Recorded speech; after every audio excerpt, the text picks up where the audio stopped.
ఇవాళ మనం ఈ దీని గురించినటువంటి ఒక కథ చెప్పుకుందాం. ఎట్లా మనిషి ఎట్లా పడిపోతాడో అది చెప్పుకుందాం. దీనికి మనం ఇప్పుడు దత్తాత్రేయుడు కథకి, దత్తాత్రేయుడు మనకి ఇంతకుముందు దత్తాత్రేయుడు గురించి చెప్పుకున్నాం. 24 గురువులు ఉన్నారని, 24 గురువుల దగ్గర నుంచి నేను నేర్చుకుని నేను ఎప్పుడు నిత్యము సంతోషంగా ఆత్మజ్ఞానంలో ఉంటున్నానని దత్తాత్రేయుడు ఆకాశం నుంచి తెలుసుకున్నాడు, వాయువు నుంచి తెలుసుకున్నాడు, అగ్ని నుంచి తెలుసుకున్నాడు, పావురాల నుంచి తెలుసుకున్నాడు, కొండ చిలువ గురించి తెలుసుకున్నాడు. ఈ కథలన్నీ మనం విన్నాం కదా. సో ఆయన కూడా ఇంద్రియాల ద్వారా అనేక విషయాలు గ్రహించాడు. ఇంద్రియాల ద్వారానే కదా విషయం. కానీ అది ఆయన ఎటువంటి విషయాలు గ్రహించాడు, మనం ఎటువంటి విషయాలు గ్రహించి ఛిద్రమైపోతున్నాం ఇవాళ మనం తెలుసుకుందాం. ఇందులో ఒక కథ ఉంటుంది. ఈ కథ ఏంటంటే, వీడి పేరు సౌభరి అనే ఒక గొప్ప ఋషి ఉండేవాడు. సౌభరి అనే ఒక గొప్ప ఋషి ఉండేవాడు. ఆయన ఈ బ్రహ్మజ్ఞానం గురించినటువంటి చిన్నప్పుడే అందరూ చిన్నపిల్లలకే జ్ఞానం నేర్పించేసేవాళ్ళు. లోపల పరమాత్మ ఉన్నాడు, ఆ పరమాత్మను తెలుసుకుని జీవించాలని చెప్పి ఆ సాధన చిన్నప్పుడే నేర్పించేసేవాడు. సో అట్లాగే అతను నేర్చుకున్న తర్వాత మంచిగా దాన్ని సాధన చేయటానికని 12 సంవత్సరాలు నీటి అడుగులో ఉండి అతను తపస్సు చేస్తూ ఉండేవాడు అనమాట. నీటి అడుగులో అంటే డిస్టర్బెన్స్ ఏమీ లేకుండా, బయట ఎక్కడ కొంతమంది అడవుల్లోకి వెళ్ళి, గుహల్లోకి వెళ్ళి, లోయల్లోకి వెళ్ళి అట్లా చేసుకునేవాడు. ఇతను నీటి అడుగులో ఒక విద్య నేర్చుకుని జలస్తంభనం చేసుకుని నీటి అడుగున అతను తపస్సు చేసుకుంటూ ఉంటాడు. 12 సంవత్సరాలు. ఎక్కడ చెప్పినా ఈ మాట అంటాడు, నువ్వు ఏ గురువు దగ్గరికి వెళ్ళినా కొద్దిగా అయినా నీకు విద్య పట్టుబడాలంటే, కొంచెమన్నా విద్య పట్టుబడాలంటే మినిమం తక్కువలో తక్కువ 12 సంవత్సరాల సాధన చెయ్యాలి. కొద్దిలో కొద్ది నువ్వు నేర్చుకోవాలంటే. ఇప్పుడు మనకి సరే అట్లాగే ఇతను కూడా 12 సంవత్సరాల పాటు అట్లా దీర్ఘమైన తపస్సు నీళ్ళలో చేశాడు. చేస్తూ ఉండగా సరే 24 గంటలు తపస్సులో ఉండం కదా, అతను మెల్లగా నీళ్లలోనే కళ్ళు తెరిచి ఇట్లా చూస్తున్నప్పుడు అతని పక్కన ఒక చాప తన కుటుంబంతో సహా నివసిస్తూ ఉండేది. అయితే అతను తెరిచినప్పుడు ఆ చాపకు ఒక జంట, ఒక మామూలుగా ఆడచాప కూడా ఉండేది. అవి 2 సంసారం చేస్తున్నట్లుగా, వాటికి చిన్న చిన్న చాప పిల్లలు. అది ఆ కుటుంబంతో ఆ చాప దివ్యమైనటువంటి ఆనందం అనుభవిస్తున్నట్టుగా అతనికి కళ్ళు తెరిచి చూస్తే ఎప్పుడు అది ఆ దృశ్యం కనపడుతూ ఉండేది. ఆ దృశ్యం కనపడుతూ ఉండేటప్పటికీ ఈయన ఎంత తపస్సు చేస్తూ ఉన్న కళ్ళు తెరవంగానే ఆ దృశ్యం కనిపడేటప్పటికీ ఒకరోజు ఇతని మనసు చంచలమైపోయి చీ నేను ఎంత ఉప్పు కారం లేని జీవితం గడుపుతున్నాను, వైరాగ్యంతో కూడిన జీవితం గడుపుతున్నాను, నా జీవితంలో సంతోషము సుఖము ఏమీ లేదే, రుచిగా ఉన్నటువంటిది ఏదీ లేదే, ఇంత ఎండుటాకులాగా నేను బతుకుతున్నానే, నా జీవితంలో ఏ సుఖము లేకుండా అయిపోయింది, ఈ బతుకు అనర్థదాయకమా అని వాడికి డౌట్ వచ్చింది. బ్రహ్మజ్ఞానం నేర్చుకున్నాడు అయినా సరే, కానీ వాడు రోజు ఈ దృశ్యాన్ని చూడటం వల్ల అతని ఇంద్రియాలు అటు వెళ్ళాయి అన్నమాట. అదే నువ్వు దత్తాత్రేయుడి కథ చూడండి, అతనికి ఇంద్రియాలు ఉన్నాయి. అతను ఏది నేర్చుకున్నాడు? అతను ఆత్మసంతుష్టుడై నిత్యము ఆత్మలో సంస్థితుడైనాడు. ఇతను ఇట్లా అయిందనమాట. సరే ఇట్లా అయ్యేటప్పటికి ఇంకా సరే నేను అప్పుడు ఇంకా కొన్నాళ్ళు అయిన తర్వాత నా వల్లగా అది తపస్సు చేయటం, రోజు నాకు ఈ దృశ్యం కనపడుతుంది. ఆ చేపలు చాలా ఆనందంగా, ఆ చేప జంటలు చాలా ఆనందంగా ఉన్నాయి. ఆ చేప పిల్లలంతా చక్కగా నీటిలో ఎగురుతూ చక్కగా మన దీని పేరేంటి ఇవాళ రామచంద్ర కూతురు కాత్యాయని ఎగురుతున్నట్టు, గంతులు వేస్తున్నట్టుగా అందరికీ ముద్దుగా పిల్లలు తిరుగుతూ కనపడుతుంటే నేను కూడా పెళ్లి చేసుకోవాల్సిందే, లాభం లేదు. ఎందుకంటే నేను ఈ కథ ఎందుకు చెప్తున్నా అంటే, మన ఆశ్రమంలోకి వచ్చిన పిల్లలు కూడా మొదట ఇట్లాగే వచ్చారు. అందరూ కూడా బ్రహ్మజ్ఞానం కావాలనే వచ్చారు. తర్వాత అందరూ సంసారంలో కూరుకుపోయారు. సరే అట్లాగే ఏమనుకున్నాడంటే, ఇంకా నేను పెళ్లి చేసుకోవాలని చెప్పి నీరు తపస్సుగా అన్నీ వదిలేసి పైకి వచ్చేటప్పటికి సరే వాడు 12 సంవత్సరాలు దీర్ఘమైన తపస్సు చేశాడు కదా, నిజంగా ఎండుటాకులాగా అయిపోయాడు. ముఖం అంతా వాడిపోయింది, వడలిపోయింది, అసలు ఏ విధమైన పోషణ లేదు. ఒక విధమైనటువంటి ఋషులు యోగులు మునులు ఎట్లా ఉంటారు, అంతా ఎండుకుపోయి శరీరాలంతా అట్లా వాడి మొహంలో కళాకాంతి లేకుండా ఉన్నాడు. కానీ వాడు అది గ్రహించుకోలే, తనేదో బాగానే ఉన్నాను అనుకుని మాంధాత అనే ఒక రాజు దగ్గరికి వెళ్ళాడు. ఈ మాంధాత ఎవరు అంటే, ఆయన ఇక్ష్వాకు వంశం యొక్క మూల పురుషుడు, అంటే సూర్యవంశంలో, అంటే రాముడికి తాత ముత్తాతలు అనమాట. ఈ మాంధాత అనేటటువంటి రాజు దగ్గరికి వెళ్తాడు.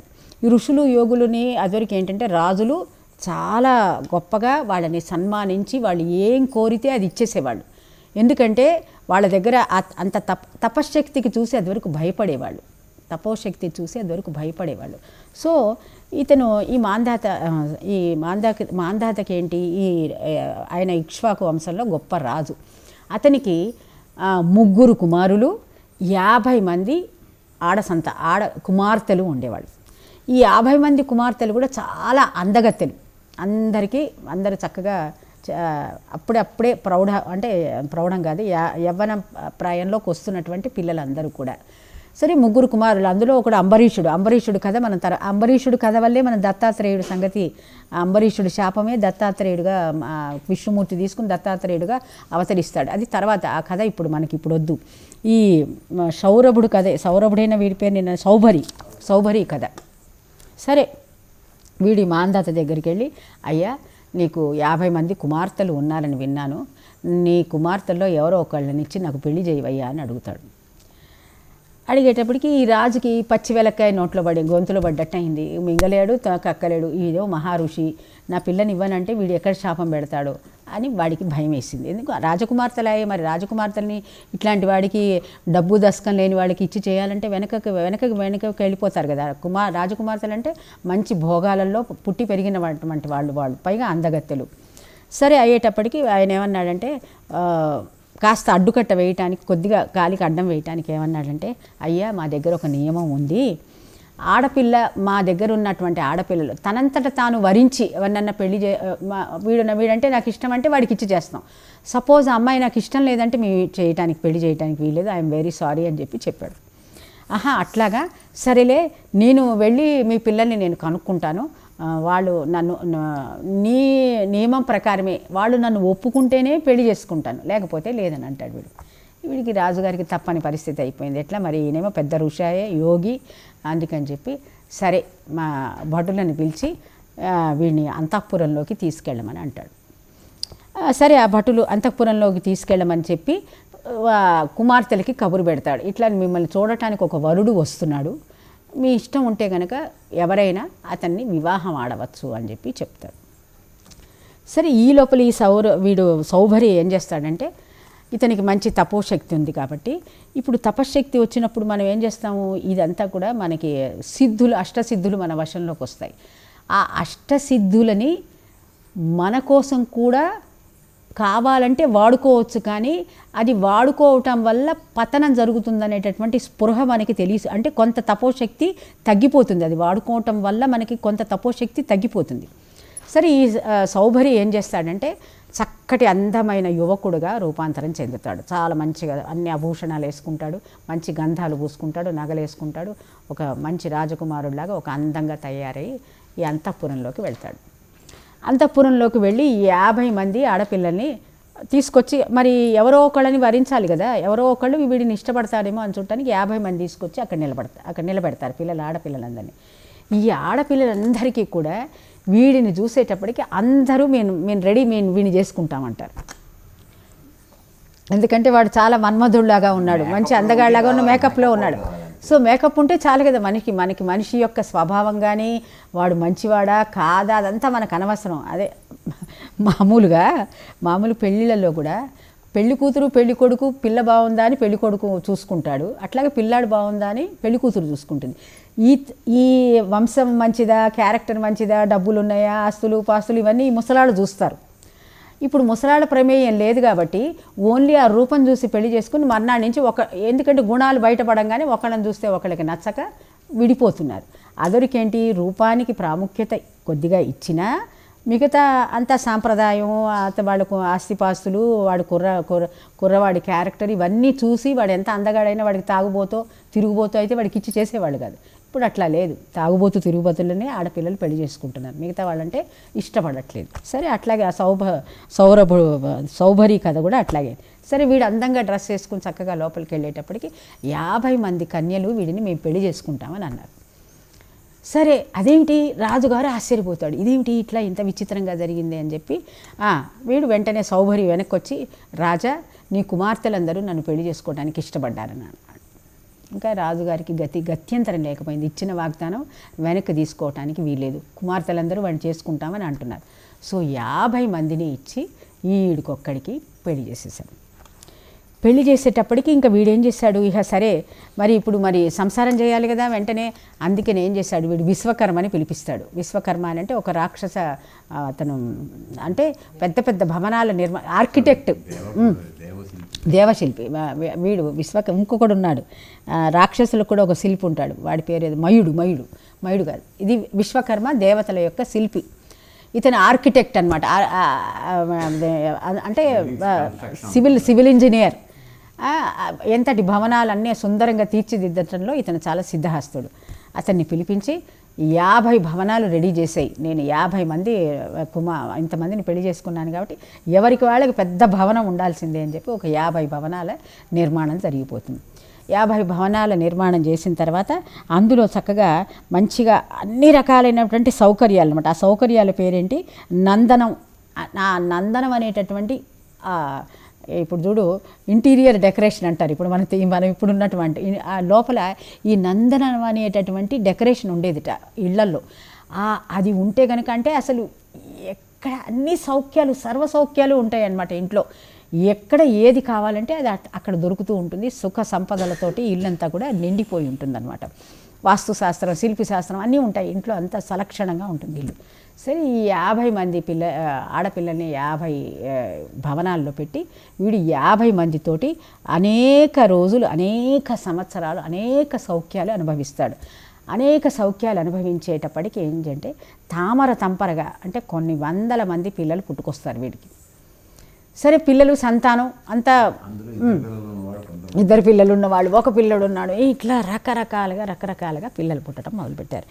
సరే ఎప్పుడైతే ఈ సంతానం అంతా కూడా వృద్ధి చెంది పైకి రావటం మొదలుపెట్టేటప్పటికీ వీడికి అనేకమైనటువంటి సమస్యలు ఎదురవటం మొదలుపెట్టాయి. ఈ ఒక సమస్య పరిష్కరిద్దామని వెళితే ఇంకో సమస్య ఎదురొస్తుంది, ఇంకోటి పరిష్కరిద్దామని వస్తే ఇంకోటి.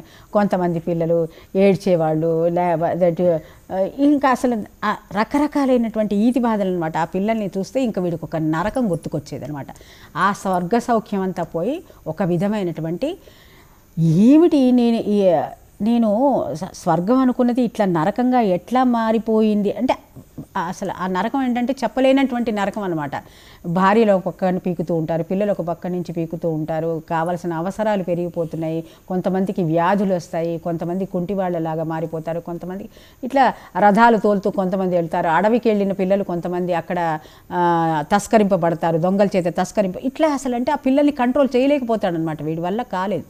సో అప్పుడు ఇతను కూర్చుని నెమ్మదిగా ఏంటి నా జీవితం ఎట్లా అయిపోయింది అని చెప్పి నెమ్మదిగా ఆలోచిస్తూ ఉన్నప్పుడు అతనికి అర్థమైంది, నేను నిత్యము ఆ చేపల యొక్క సంసారం చూడటం వల్ల నా మనసు చెలించి అజాగ్రత్తలో పడిపోయి, అజాగ్రత్త వల్ల మాయలో పడిపోయి నేను ఇంతటి సంసారం చేసి నాకున్నటువంటి తపోశక్తిని అంతా కూడా కోల్పోయాను కదా. సో కాబట్టి నా యొక్క ఇంద్రియాలు అనేటటువంటి అశ్వాలు అదుపు తప్పి, మనసు అనేటటువంటి కళ్ళ నుంచి అదుపు తప్పి పారిపోవటం వల్ల నేను ఇంత నరకంలో పడ్డాను కదా అని చెప్పి అతను విచక్షణ కలిగి వెంటనే భార్యలందరినీ పిలిచి ఉన్న ఆస్తి అంతా వాళ్ళ పరం చేసేసి ఇంకా నేను సన్యాసం తీసుకుంటానని చెప్పి వెళ్ళిపోయి అతను మళ్ళీ కూడా అతను తపోశక్తికి వెళ్ళిపోతాడు. ఆస్తి ఇచ్చాడని ఆడవాళ్ళు కూడా సంతోషంగా సరే అతను ఇది ఇంతవరకే కథ. సో అంటే ఏంటి, ఇక్కడ మనము ఎటువంటి విషయాల మీద నిరంతరము ఆసక్తి చూపిస్తున్నామో అవి మనని పట్టి పీడిస్తాయన్నమాట. అందుకని ఎట్లాగా తేనెటీగలాగా పువ్వుల మీద తేనెటీగ ఎట్లా వాలి అటు అట్లా అన్ని చోట్ల ఊరికే మన మనసు ఏంటంటే వెళ్ళినా మళ్ళీ ఒక సమయానికి మనం దాన్ని మన సారథి బుద్ధి అనే సారథి దాన్ని వెనక్కి లాగి మళ్ళీ మన స్వస్థానంలో పెట్టగలిగేటట్టు ఉన్నప్పుడు మాత్రమే నీవు జాగ్రత్తలో ఉన్నట్టు లెక్క అని చెప్పి ఈ కథ మనకి చెప్తూ ఉంటుందన్నమాట. సో ఇప్పుడు దీని ప్రకారం ఎవడు జాగృతి చెందినవాడు అంటే జాగ్రత్తగా ఉంటాడో ఎట్టి పరిస్థితుల్లో, ఇప్పుడు చూడండి మీరు ఇప్పుడు మన ఆశ్రమంలో ఉన్న పిల్లలే ఎప్పుడైనా బయటికి వెళ్తారు, ఏదైనా వివాహానికి వివాహానికి వెళ్ళినప్పుడు ఏం చేస్తారు, నాకు బాగా గుర్తు, ఎందుకంటే మా రిజర్వ్ బ్యాంకులో కూడా పెద్ద పెద్ద పార్టీలు ఇచ్చేవాళ్ళు. పార్టీలు ఇచ్చినప్పుడు సరే మాంసాహారం కూడా తీసుకొచ్చి పెట్టేవాళ్ళు. మాంసాహారం ఉంటుంది, శాకాహారం విడిగా పెడతారు, మాంసాహారం కూడా పెడతారు. సో మాంసాహారం పెట్టినప్పుడు ఏం చేస్తారంటే కొంతమంది మేము మానేసాం తినము అని చెప్పి కొంత పవిత్రంగా ఉండటానికి ప్రయత్నం చేసేవాళ్ళు. ఇది కార్తీక మాసమో లేదా సోమవారమనో మంగళవారమనో కొంతమంది పెట్టుకుంటారు కదా. అప్పుడు ఏం చేస్తారు, వీళ్ళు ఏం చేస్తారు, ఇవాళ ఒక్కరోజే తిను, ఏం కాదు నా కోసం తిను అని చెప్పి తీసుకొచ్చి ఇంత కంచంలో పెట్టేవాళ్ళు. సో వాళ్ళు తినేసేవాళ్ళు. సో అంటే ఏంటి, అట్లా మీరు కూడా ఆశ్రమంలో ఒక నియమము నిష్ఠ ఉన్నవాళ్ళు ఉన్నప్పుడు కూడా బయటికి వెళ్ళినప్పుడు మిమ్మల్ని ఏం చేస్తారంటే, మీరు మా కులపోళ్లే కదా, మీరు తినకపోవటం ఏమిటి, మీరు తినాలి అని చెప్పి మిమ్మల్ని బలవంతం చేసి మెల్లమెల్లగా మిమ్మల్ని అటువైపు లాగుతారు. ఈ ఎట్లా లాగినప్పుడు ఏమవుతుంది, ఇదేంటి సౌభరీలాగా నెమ్మదిగా మనకి ఈ జీవితం నచ్చదు, ఆ జీవితం బాగున్నట్లు అనిపిస్తుంది. ఎందుకంటే అది రంగులమయంగా ఉంటుంది కాబట్టి ఆ జీవితం బాగున్నట్లు అనిపిస్తుంది. ఎందుకు, మీరు పూర్తిగా స్థితప్రజ్ఞత్వం మీకు రాలేదు కాబట్టి. స్థితప్రజ్ఞత్వం అంటే ఏంటి, నీవు పూర్తిగా ఆత్మలో సుప్రతిష్ఠుడివి కాల. ఇప్పుడు సపోజ్ మాలాంటి వాళ్ళు ఉన్నారనుకో, మేము ప్రాణం పోయినా అసలు అదంతా విషమని మాకు తెలుసు కాబట్టి ఎట్టి పరిస్థితిలో మేము దాన్ని గురించినటువంటి అసలు మాకు దాని వైపే వెళ్ళటానికి మనకి మనసు ఇష్టపడదనమాట. ఎందుకు, మేము ఖచ్చితంగా ఆ దారులని మేము మూసేసుకున్నాం. ఇప్పుడు మీకు ఇంకా కొద్దిగా ఆ దారులు తెరుచున్నాయి కాబట్టి అటు వెళ్ళినప్పుడు ఆ దారి బాగున్నట్లుగా మీకు టెంప్టేషన్ వస్తుంది. ఎవరిలాగా, ఈ సౌభరిలాగా మీరు కూడా అటు వెళ్ళే మీ గుర్రాలు అటు తీసుకెళ్ళేటటువంటి ప్రమాదం ఉంది. అట్లా వెళ్ళిన వాళ్ళే ఇప్పుడు గుర్రాలు అటు లాగిన వాళ్ళే అటు బోల్డు మంది ఆశ్రమం నుంచి వెళ్ళిపోయారు. సో ఇప్పుడు మీరు తస్మాత్ జాగ్రత్త. కాబట్టి జాగృతి, ఎవడు జాగృతి చెందినవాడో, నిగ్రహవంతమైన మనస్సు కలవాడో, మనస్సును నిగ్రహించుకోవాలి కలవాడో, అతడి ఇంద్రియాలు సారథికి అదుపులో ఉన్న గుర్రాల వలె వశంలో ఉంటాయి. సరే అబ్బాయి, వశంలో పెట్టుకున్నానయ్యా, నాకేంటి బెనిఫిట్, ఏమి తినద్దంటావు, తాగద్దంటావు, మడిగట్టుకుని కూర్చోమంటావు, నైవేద్యాలు అంటావు, అది చేయవు, పొద్దున్నే లేచి ఏదో ఇంత వేడివేడిగా తినడానికి ఏమీ లేదా, అన్ని నియమాలంటావు, నిష్టలు అంటావు, మరి దానివల్ల నాకు ఏమిటి లాభము, అది నెక్స్ట్ మంత్రంలో చెప్తున్నాడు. ఈ మంత్రం ఇవాళ ఊరికే అనుకుందాం, రేపు దాని గురించినటువంటి విశిష్టత చెప్పుకుందాం. మీరు ఈ మంత్రాన్ని అనొచ్చు. యస్వా విజ్ఞానవాన్ భవతి ఆమనస్కః సదా అశుచిః నా సతత్ పదమాప్నోతి సంసారం అధిగచ్చతి. దీనికి తాత్పర్యం చూద్దాం. ఎవడు జాగృతం చెందనివాడో అంటే ఎప్పుడూ సుషుప్తి నిద్రలోనే ఉంటాడు, మనస్సు ఎటుపోతే అటు పోయేవాడో, అదుపులేని మనస్సు గలవాడో, పావనరహితుడుగా ఉంటున్నాడో. పావనరహితుడుగా అంటే ఏంటి, తెల్లారు లేవటం, తింటాం, అంతే, ఇంకేం లేదు. తింటాం, ఇంద్రియాలు ఎటు తీసుకెళ్తే అటు పోవటం, అనుభవించటం, అక్కడే పడుకోవటం, అక్కడే తింటాం, మంచాల మీద తింటాం, పక్కల మీద పడుకోవటం, టీవీలు చూస్తూ తింటాం, ఒక శుభ్రత లేకుండా ఉండటం, ఇవన్నీ కూడా చాలా చాలా భ్రష్టు పట్టిపోయాం మన భారతదేశం. అదివరకు ఇట్లా ఉండేది కాదు. ఇప్పుడు అంతా ఆ టీవీ చూడాలి, మనం ఇక్కడ తినాలి, మనకి అది అట్లా అలవాటు అయిపోయింది అనమాట ఉండటం. అతడు భగవస్థితిని పరమపదాన్ని పొందడు. సో ఇప్పుడు మనకు వచ్చే నష్టం ఏంటి, అజాగ్రత్తగా ఉంటే మనము పరమపదాన్ని ఏంటంటే ఆ పరమాత్ముడి యొక్క స్థానాన్ని మనం తెలుసుకోలేము.